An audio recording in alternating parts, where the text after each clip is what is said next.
Have you ever gone on a road trip without planning the route or checking your fuel or packing your bags? Probably not, right?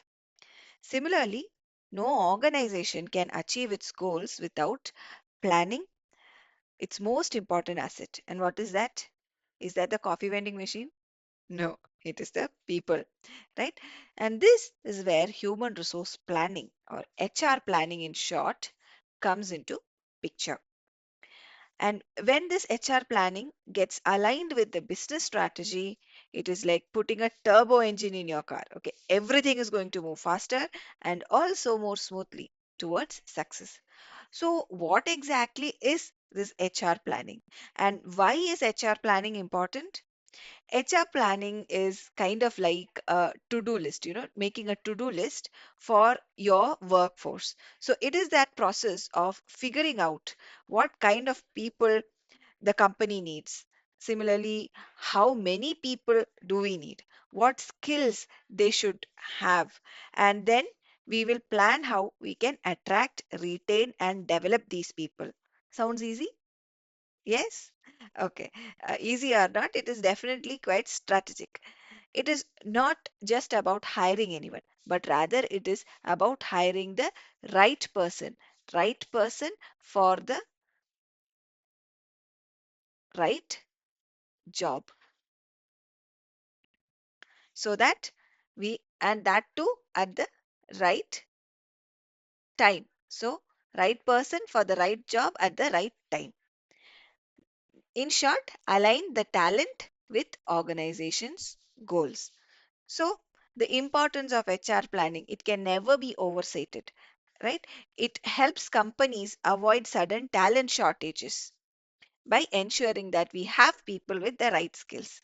Like when your top salesperson decides to resign before a big launch, there will be a succession plan. There will be already someone uh, noted who can take that place in case something of this sort happens.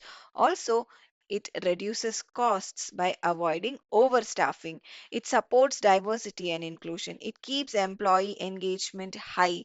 So, and most importantly, it makes sure that HR is in sync with business strategy. That is very, very, very important because if your business wants to become the next Infosys or Amazon or things like that, your HR team shouldn't be planning it like a small startup, correct? Now, business strategy, it is the game plan an organization uses to win the market, whether it is, say, launching a new product or expanding into foreign markets or even going digital, right?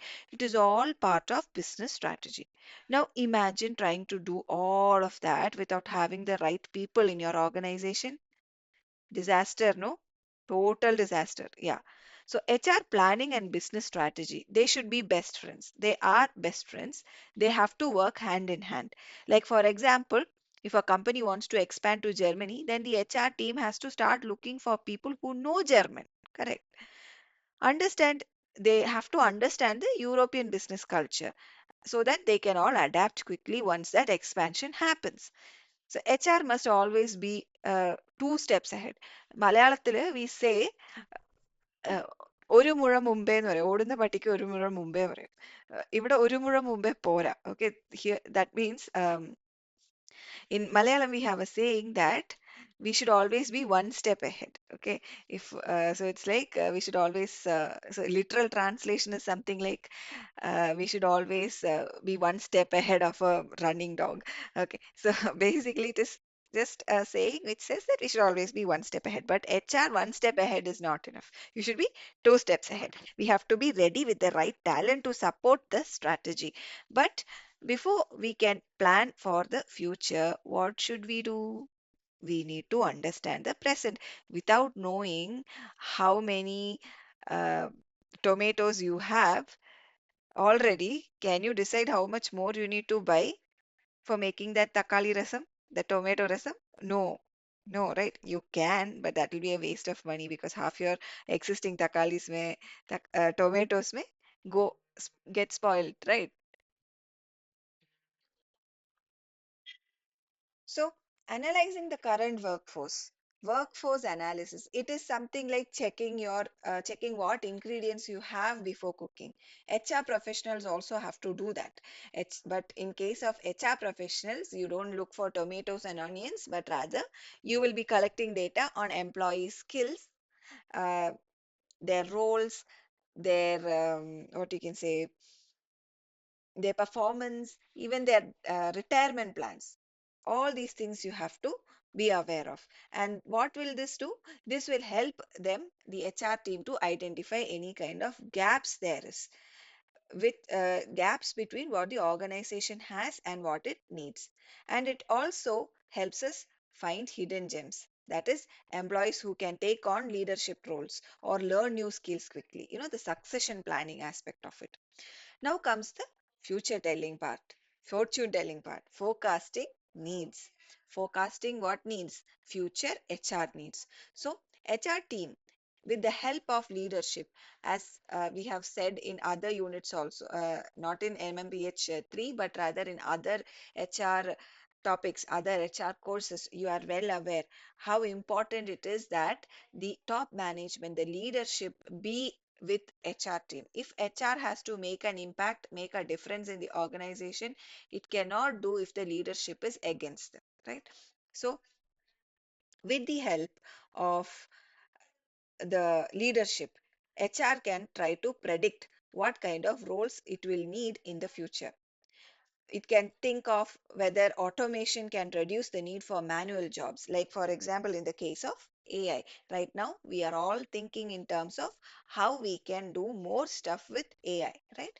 Just like that. Will new technologies demand new skills, right? With AI replacing few roles, redundant roles, outdated roles, it will also give rise to newer opportunities also. New job descriptions will come up, will start popping up, which includes AI, right? Based on these answers, HR can create hiring plans.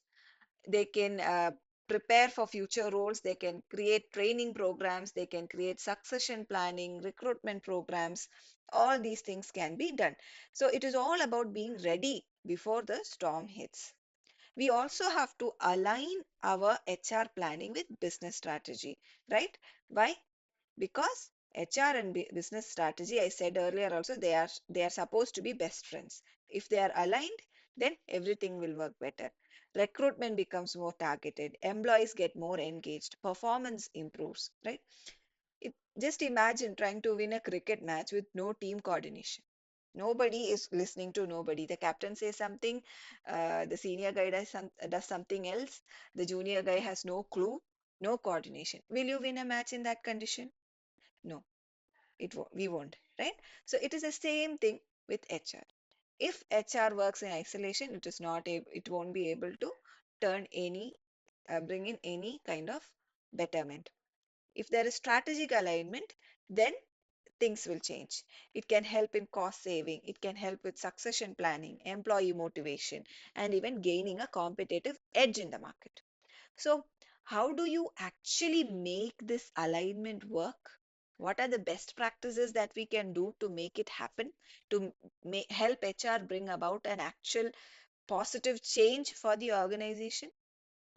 First and foremost, nothing can happen if you don't understand the goals of the organization properly, right? We need to understand the business strategy inside out. Next, we need to know what we have already. We have to analyze the current workforce, and with that, we can identify the skill gaps.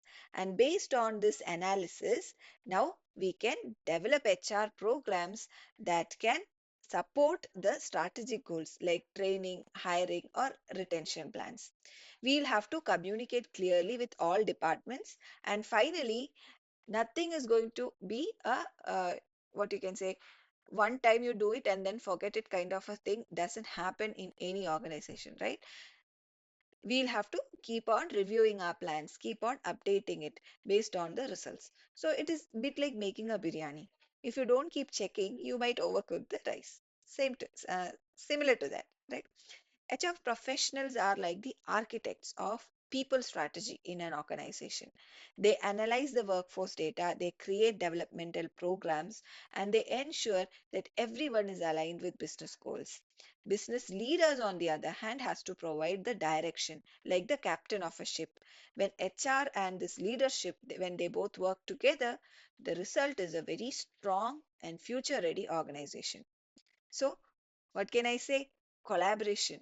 Collaboration between HR and higher management, the leaders. That is the secret sauce here. Of course, all of this might sound easy, very straightforward in theory, but do you think it is like that in real life? No. There are challenges. What are the challenges? First and foremost, what is most important? Collaboration. Do you think there will always be collaboration? No. Sometimes HR and leadership might not be on the same page. There could be misalignment between them. Sometimes there might be no budget. We would have budget limits for new training programs. Definitely, resistance of change will be there.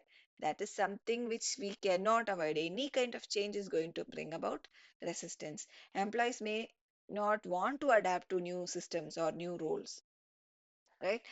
HR may not have enough data to create or analyze the workforce or develop plans. Lack of data could be there.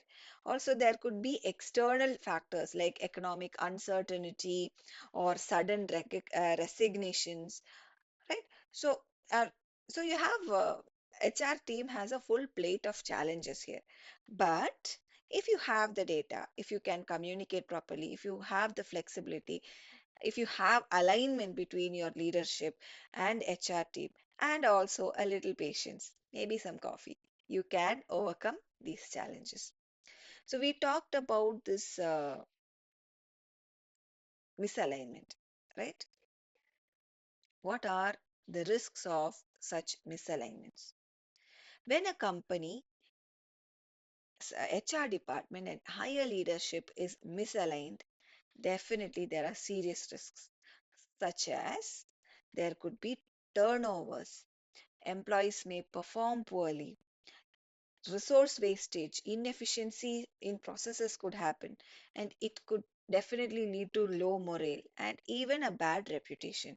It is like hiring a chef for a tech startup, right? Clear mismatch. And such kind of errors can cost time, money, as well as morale. So, in short, we can say HR planning is like that engine which powers the strategy of the business. It ensures that you have the right people to execute your plans. It improves engagement, it supports innovation, and it keeps costs under control. You can think of it like setting a Google map before your journey. You will reach faster with a Google map without detours. But again, you should also keep on checking your Google Maps, okay? Because sometimes it can lead you to a reverse edge. So, checking, reviewing, constant reviewing is always part and parcel of anything and everything, right? So, what are the benefits of investing in HR development programs? We said about the challenges, we talked about the risks of misalignment.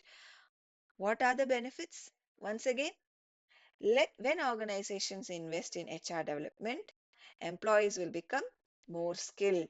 They'll become more confident. What will happen then? Engagement will improve. And with engagement improvement, skill improvement, confidence improvement, what will happen? Your performance, you as in the employees' performance will soar. So, what will happen with employee performance getting better and better? The company will get a reputation for being a great place to work. And what will happen then? It will help in attracting top talent. So it is like watering a plant, growth is guaranteed here. So let us wrap up this unit. These were some of the most important topics that are covered in this particular unit. To wrap it up, I want to say that aligning HR planning with business strategy, right? It is not simply a nice to have, it is a must have in today's competitive world. Whether it is an IT firm or a startup or even a manufacturing plant, every organization needs people. That is for sure, right? AI is there. Does that mean all organizations can go completely robots? No, we will need people and planning for them strategically. That is the key to success. So HR professionals and business leaders have to work hand in hand, like Shah Rukh Khan and Kajol in, you know, any classic Bollywood movie that you can think of. Different roles, but perfect chemistry. Right? I hope you found this session useful in your term and examination preparation. Until we meet again, happy learning.